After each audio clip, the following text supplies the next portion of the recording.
Alright, so this is the time I went camping with a few of my mom's friends. It was her friend, she's a family friend, her name is Mikkel, and her boyfriend and a couple more of her friends. We went camping for a weekend. We got out there, it was pretty late, it was almost dark by the time we got there. It was drizzling a little bit, so nobody wanted to get out of their cars to set up their tents, but my mom needed to get home.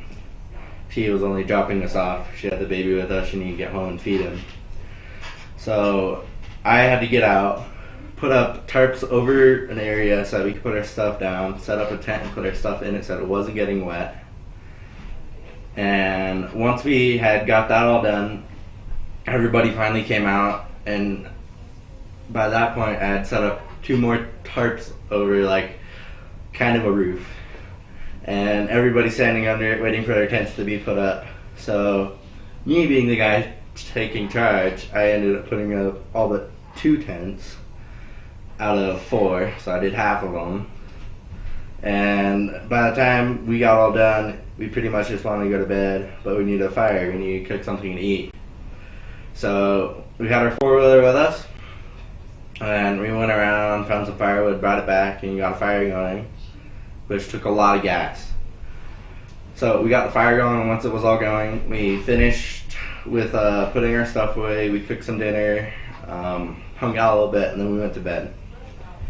And we wake up in the morning, have a pretty good day. We think about getting breakfast going, or if we're going to go to the campsite next to ours, because it's got a really nice fire pit.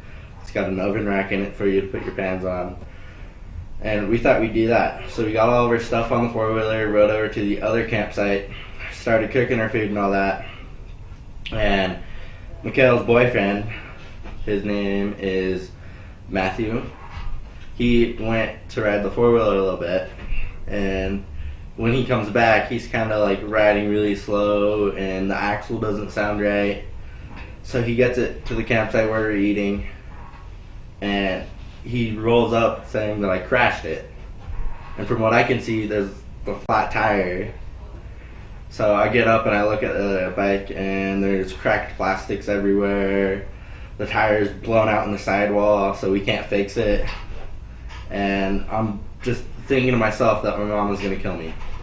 Because this is my mom's 4-wheeler, she let me borrow it for this camping trip, and now I have to bring it back to her in pieces.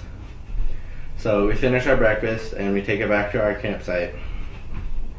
And ended up sitting there, and all we used it for then was the winch to hold a tarp. So we get that done. The next day comes, and my mom comes. She starts helping us pick up tents and all that. And then it becomes to where the bike needs to be put on the trailer. And Matthew, who crashed it, kind of didn't want to tell my mom about it, but my mom really wanted to know about it. So he ended up telling her. He got told that he'd have to fix it, so it was rideable. He needed to buy new parts for it. So he ended up going home very upset. He didn't really have the money for it, and he wanted to work for it a little bit.